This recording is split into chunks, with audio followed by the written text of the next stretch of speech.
सिर्फ 2 साल हुकूमत करने के बाद पहले खलीफा हजरत अबू बकर रज़ियल्लाहु तआला अन्हु इस दुनिया से चले गए, लेकिन वफात से पहले ही उन्होंने सबको क्लियरली बता दिया था कि उनके बाद मुसलमानों का दूसरा खलीफा कौन होगा, उमर बिन खत्ताब। इस्लाम आज दुनिया का फास्टेस्ट ग्रोइंग रिलीजन है, जिसे ऑलमोस्ट 200 करोड़ 2 बिलियन लोग फॉलो करते हैं, और दुनिया में ऐसा कोई सेकंड नहीं गुजरता जिसमें दुनिया के किसी कोने में आजान ना दी जा रही हो।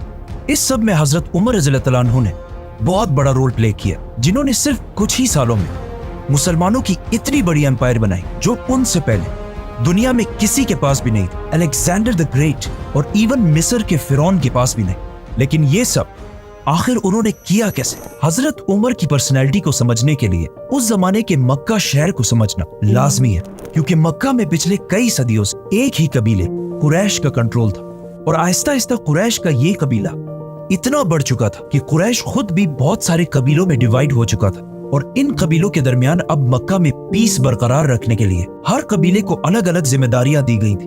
कुरैश के 3 सबसे ताकतवर कबीले थे, जिसमें रसूलुल्लाह सल्लल्लाहु अलैहि वसल्लम के कबीले बनु हाशिम के पास कुरैश की रिलीजियस पावर थी, क्योंकि मक्का काबा की वजह से अरब के रिलीजन का सेंटर था, और बनु हाशिम के लीडर्स थे अब्दुल मुत्तलिब और उनके बाद अबू तालिब। कुरैश का दूसरा ताकतवर कबीला था बनु उमैया। ये कबीला कुरैश में सिर्फ और सिर्फ एक चीज की वजह से मशहूर था, पैसा। इसीलिए मक्का की सारी इकोनॉमी यही फैमिली बनु उमैया कंट्रोल करती थी, और इस कबीले का लीडर था अबू सुफियान। एंड लास्टली कुरैश का तीसरा पावरफुल कबीला बनु मखजूम था, जो मक्का में वॉरियर्स की फैमिली थी। इसीलिए मक्का में हर वॉर जंग की प्लानिंग यही फैमिली किया करती थी, और सबसे ज्यादा हथियार भी इसी फैमिली के पास होते थे।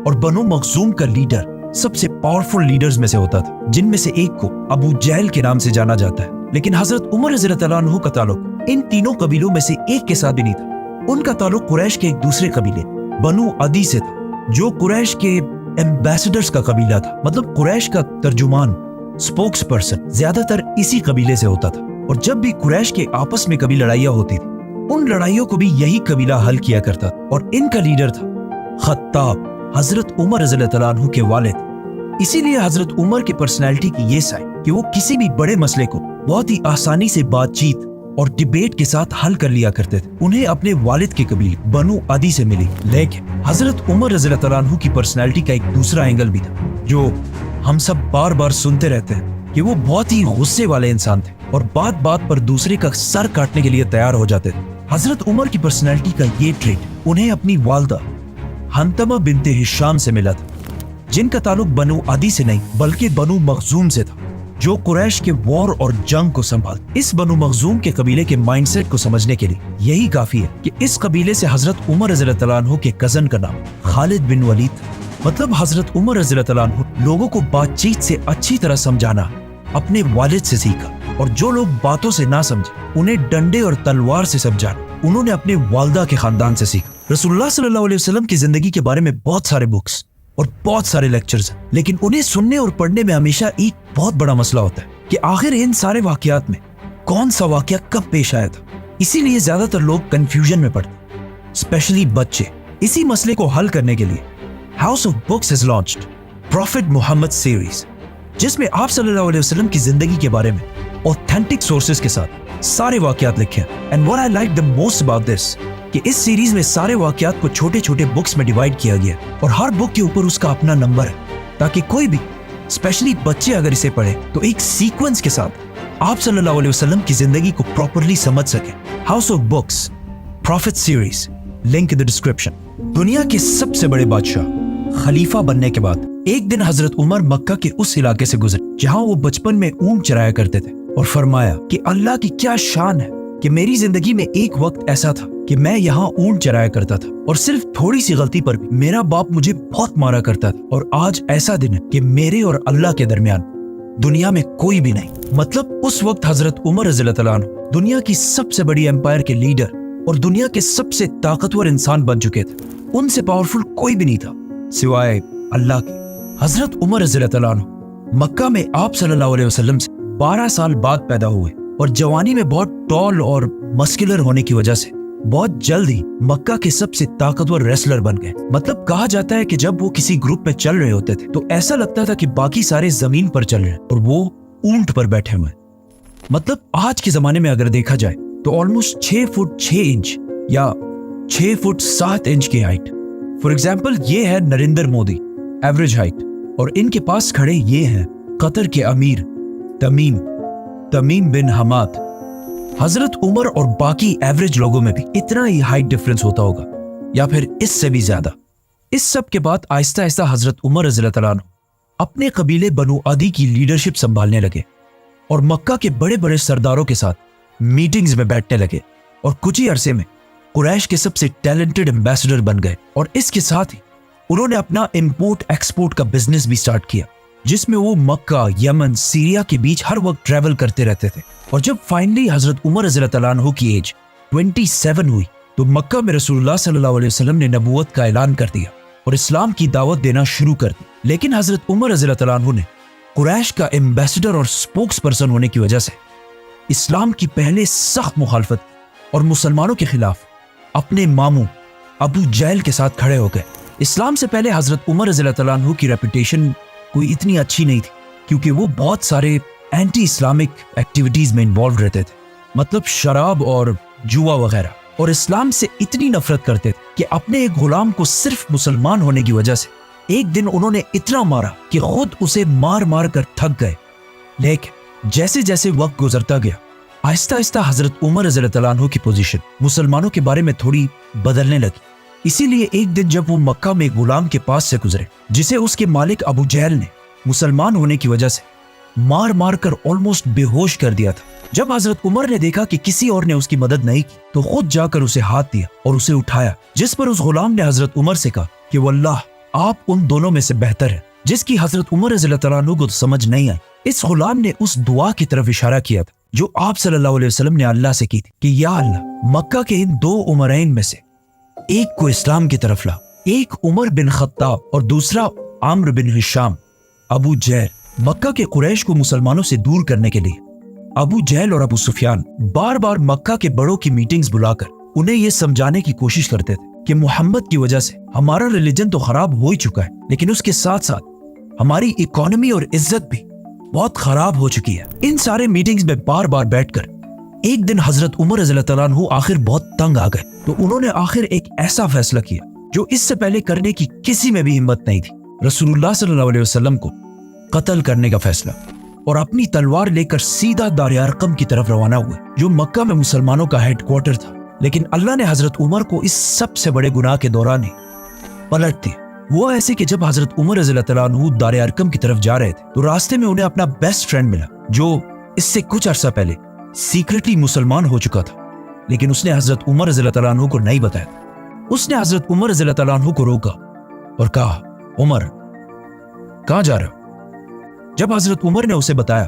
तो वो आदमी बिल्कुल डर गया। उसने कहा, रसूलुल्लाह सल्लल्लाहु अलैहि वसल्लम के पास जाने से पहले अपने घर की तो खबर लो, जिस पर हजरत उमर रज़ियल्लाहु तआला अन्हु समझ गए और सीधा अपनी बहन के घर की तरफ रवाना हुआ। उमर रज़ियल्लाहु तआला अन्हु की बहन पहले ही अपने हस्बैंड सईद बिन जैद की वजह से मुसलमान हो चुकी थी। सईद बिन जैद हजरत उमर के बहनोई होने के साथ साथ उनके चचा के बेटे भी थे, और उनके चचा जैद रसूलुल्लाह सल्लल्लाहु अलैहि वसल्लम की नबूवत से पहले ही मक्का के रिलीजन को छोड़ चुके थे और हमेशा मक्का के रिलीजन के खिलाफ बोलते रहते थे।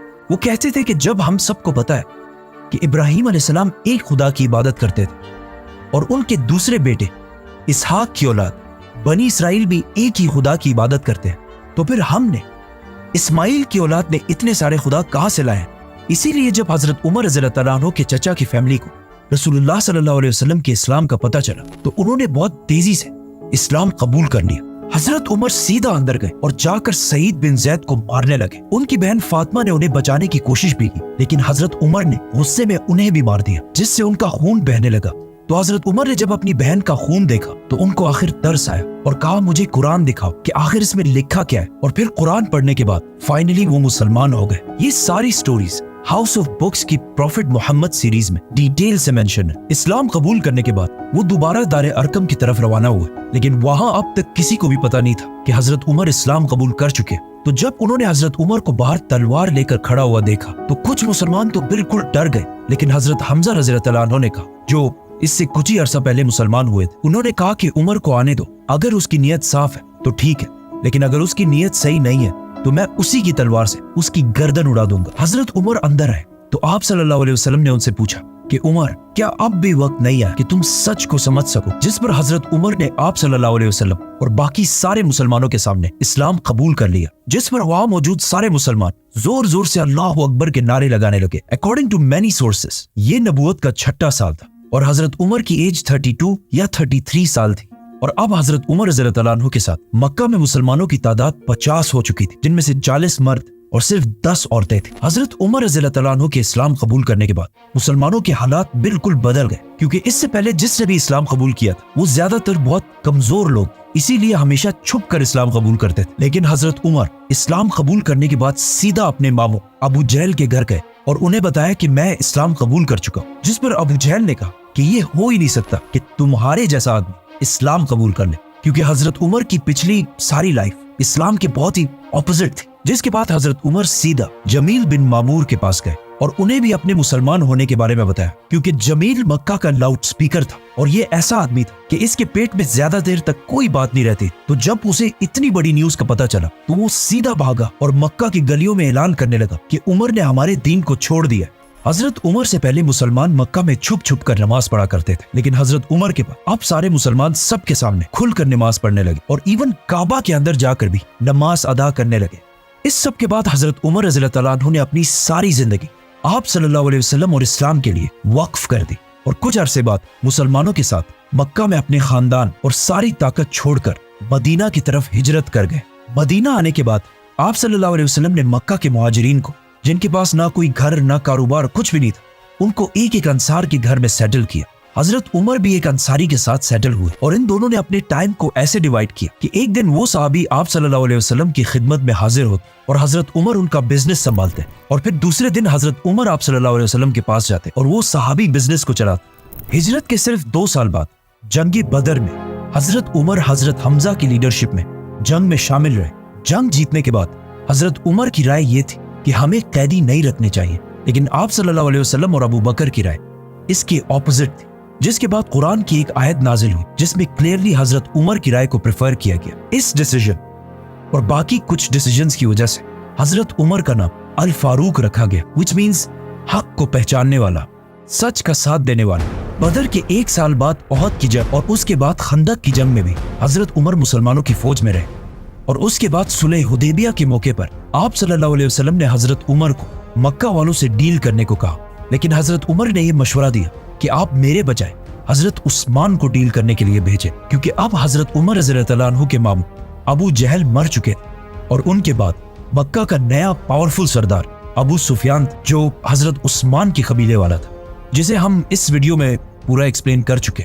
جس کے بعد مکہ والوں نے مسلمانوں کے سامنے ایک ایسی ڈیل رکھی جسے دیکھ کر لگ رہا تھا کہ مسلمان اسے سائن کر کے بہت بڑی غلطی کریں گے, لیکن آپ صلی اللہ علیہ وسلم نے صحابہ کی رائے کو چھوڑ کر اس ڈیل پر مہر لگا لی, جس پر کچھ صحابہ بہت ہی کنفیوز اور ناراض ہوئے, جن میں سے ایک حضرت عمر رضی اللہ عنہ بھی تھے. وہ سیدھا آپ صلی اللہ علیہ وسلم کے پاس گئے اور ان سے پوچھا کہ کیا آپ سچے نبی نہیں ہیں؟ تو آپ صلی اللہ علیہ وسلم نے کہا بالکل. تو حضرت عمر نے کہا کہ کیا ہمارے دشمن کافر نہیں ہیں؟ تو آپ صلی اللہ علیہ وسلم نے کہا بالکل. جس پر حضرت عمر نے کہا تو پھر کیوں ہم ان کی ہر بات مان رہے, کیوں ہم ان کے سامنے کمزور بن رہے؟ جس پر آپ صلی اللہ علیہ وسلم نے کہا کہ میں اللہ کا رسول ہوں اور میں اللہ کے حکم کے خلاف کوئی کام نہیں کرتا. اس سے حضرت عمر خاموش ہو گئے, جس کے بعد آئندہ آنے والے کچھ سالوں میں جب انہوں نے دیکھا کہ بہت سارے لوگ صلح حدیبیہ کی وجہ سے اسلام کی طرف آنے لگے تو انہیں آپ صلی اللہ علیہ وسلم کے فیصلے کی سمجھ آئی اور پھر ہمیشہ اپنے ان باتوں کی وجہ سے اللہ سے معافی مانگتے رہے. صلح حدیبیہ کے بعد اسلام اتنے تیزی سے پھیلنے لگا کہ حضرت عمر رضی اللہ عنہ کے کزن خالد بن ولید نے بھی اسلام قبول کر لیا. اس کے بعد ہمیشہ حضرت عمر آپ صلی اللہ علیہ وسلم کے ساتھ ہر ڈیسیجن اور ہر جنگ میں ساتھ ہی رہے, اور آپ صلی اللہ علیہ وسلم نے حضرت عمر کی بیٹی حضرت حفصہ سے شادی بھی کی. پھر آخر مکہ فتح ہونے کے بعد جنگ تبوک میں حضرت عمر رضی اللہ عنہ نے مسلمانوں کی فوج کو سپورٹ کرنے کے لیے اپنی ساری ویلتھ کا آدھا حصہ ڈونیٹ کیا. غزوہ تبوک کے کچھ ہی عرصے بعد آپ صلی اللہ علیہ وسلم اس دنیا سے چلے گئے, لیکن جب یہ خبر حضرت عمر تک پہنچی تو وہ اتنا شوق ہوئے کہ انہیں اس پر یقین ہی نہیں آ رہا تھا.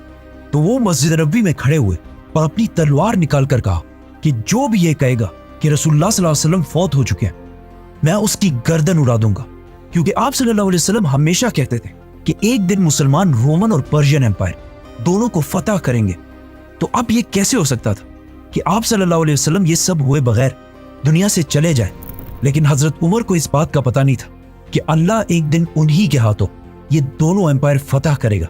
जब मस्जिद नबवी के अंदर सारे गम और कंफ्यूजन में थे तो हजरत अबू बकर रज़ियल्लाहु तआला अन्हु मिंबर पर चढ़े और समझाया कि हमारा मिशन आप सल्लल्लाहु अलैहि वसल्लम की वफात के बाद खत्म नहीं हुआ, बल्कि अब असली मिशन शुरू हुआ है। आप सल्लल्लाहु अलैहि वसल्लम की वफात के वक्त मदीना के कुछ लोग आप सल्लल्लाहु अलैहि वसल्लम के बाद अपना नया बादशाह चूज करने लगे। तो अचानक हजरत उमर और अबू बकर वहां पहुंचे। उसके बाद जो हुआ हम इस वीडियो में पूरा एक्सप्लेन कर चुके हैं। इन शॉर्ट हजरत उमर रज़ियल्लाहु तआला अन्हु ने जब देखा कि वहां हालात आहिस्ता आहिस्ता बिगड़ रहे हैं, तो उन्होंने हालात को कंट्रोल करने के लिए सबसे पहले हजरत अबू बकर के हाथ पर बैत कर ली, जिसके बाद आहिस्ता आहिस्ता बाकी सारों ने भी आकर हजरत उमर के हाथ पर बैत कर ली। और इस तरह हजरत अबू बकर उमर रज़ियल्लाहु तआला अन्हु की वजह से मुसलमानों के पहले खलीफा बने। अबू बकर रज़ियल्लाहु तआला अन्हु के खलीफा बनने के बाद हजरत उमर रज़ियल्लाहु तआला अन्हु मुसलमानों के इस एम्पायर के सेकंड इन कमांड थे। मतलब अगर हजरत अबू बकर बादशाह थे तो हजरत उमर उनके वजीर आजम थे, और उन दोनों ने बाकी सहाबा के साथ मिलकर पूरे अरब को दोबारा यूनाइट करने की कोशिश की। आखिर जंग यमामा के बाद अरब तो दोबारा यूनाइट हो गया, लेकिन इस जंग में बहुत सारे हाफिज कुरान शहीद होने की वजह से ये खतरा था कि कहीं कुरान के बारे में मुसलमान आपस में इख्तिलाफ में ना पड़ जाए। इसीलिए सबसे पहले हजरत उमर के जहन में आइडिया आया कि हमें फौरन कुरान को एक बुक की शक्ल में कंपाइल कर लेना चाहिए। मतलब आज दुनिया के सारे कुरान जो बुक्स की तरह लिखे गए हैं, उन सब का थोड़ा सा क्रेडिट हजरत उमर रज़ियल्लाहु तआला अन्हु को जाता है। अरब यूनाइट करने के बाद खलीफा अबू बकर रज़ियल्लाहु तआला अन्हु के हुक्म पर मुसलमानों ने सीधा पर्शियन एम्पायर पर हमला कर दिया और उनसे कुछ ही महीनों में यह सारा इलाका फतह कर लिया। और पर्शियन एम्पायर पर हमले के साथ साथ मुसलमानों ने एक ही टाइम पर रोमन एम्पायर पर भी हमला कर दिया। लेकिन पर्शियन एम्पायर की तरह मुसलमानों को रोमन एम्पायर में इतनी कामयाबी नहीं मिल रही थी। खालिद बिन वलीद रोमन एम्पायर में नहीं बल्कि पर्शियन एम्पायर में थे। इसीलिए हजरत अबू बकर रज़ियल्लाहु तआला अन्हु ने खालिद बिन वलीद की तरफ एक लेटर भेजा कि वो सीधा अपनी आधी फौज लेकर रोमन एम्पायर की तरफ जाएं। जैसे ही खालिद बिन वलीद वहां पहुंचे, वो बहुत तेजी से रोमन एम्पायर के सारे इलाके को फतह करने लगे और आखिर रोमन एम्पायर की मेन सिटी दमिश्क दमेस्कस को हर तरफ से घेर लिया। नाउ मुसलमानों के इस एम्पायर को चलाने में हजरत अबू बकर और हजरत उमर की राय ज्यादातर हमेशा सेम ही होती थी, सिवाय एक मसले के। और ये मसला आगे जाकर बहुत ही कंट्रोवर्शियल मसला बना, और वो मसला ये था कि खालिद बिन वलीद को कैसे हैंडल किया जाए। क्योंकि खालिद बिन वलीद अब तक सारे फैसले खुद ही किया करते थे और सब कुछ करने के बाद ही मदीना की तरफ लेटर भेजते थे।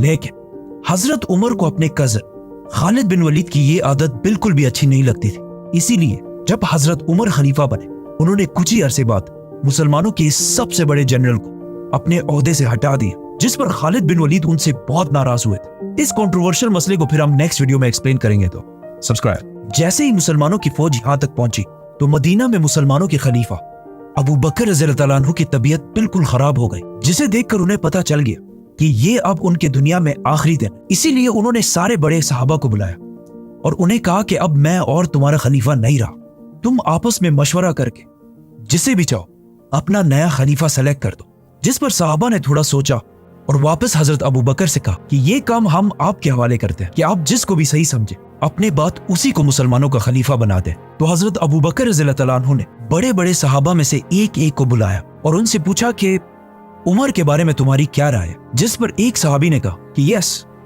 हजरत उमर बहुत अच्छे हैं, लेकिन उनकी पर्सनैलिटी बहुत ही सख्त है। तो हजरत अबू बकर ने हजरत उमर को डिफेंड करने के लिए कहा कि उमर सिर्फ इसलिए सख्त बनता है क्योंकि वो मुझे हमेशा सॉफ्ट देखता है, लेकिन जब वो खुद खलीफा बनेगा तो उसकी पर्सनैलिटी बिल्कुल बदल जाएगी। इन सारे सहाबा से पूछने के बाद हजरत अबू बकर रज़ियल्लाहु तआला अन्हु ने सख्त बीमारी में हजरत उस्मान को अपने पास बुलाया और उन्हें कहा कि लिखो कि मैं खलीफा अबू बकर, अपने बाद मुसलमानों का नया खलीफा। ये कहते ही अचानक उनकी तबीयत खराब हो गई और वो बेहोश हो गए। तो हजरत उस्मान रज़ियल्लाहु तआला अन्हु ने इससे आगे खुद ही लिखा कि अपने बाद नया खलीफा उमर को नामजद करता हूं। थोड़ी देर बाद जब उन्हें होश आया तो उन्होंने कहा कि बिल्कुल ठीक किए, और सारे बड़े सहाबा को बुलाकर कहा कि क्या तुम सबको वो कबूल होगा जिसे मैं खलीफा बनाऊंगा।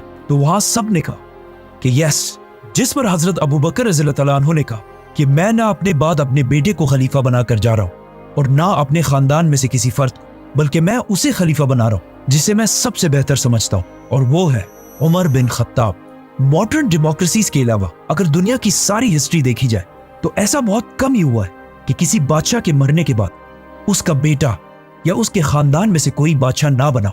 नाउ जिस तरह हजरत उमर के इस्लाम कबूल करने के बाद मुसलमानों के हालात मक्का में बिल्कुल बदल गए थे, उसी तरह अब उनके खलीफा बनने के बाद पूरी दुनिया की तारीख हमेशा के लिए बदलने वाली थी, क्योंकि अगले सिर्फ चंद सालों में हजरत उमर रज़ियल्लाहु तआला अन्हु ने इतनी बड़ी एम्पायर बनाई जो उससे पहले दुनिया में किसी के पास भी नहीं थी। और इस एम्पायर को फतह करने के बाद वहां पर एक ऐसा सिस्टम बनाया कि आज तक 1400 साल बाद भी उन सारे इलाकों पर मुसलमानों की हुकूमत है, सिवाय एक छोटे से इलाके, हाउस ऑफ बुक्स।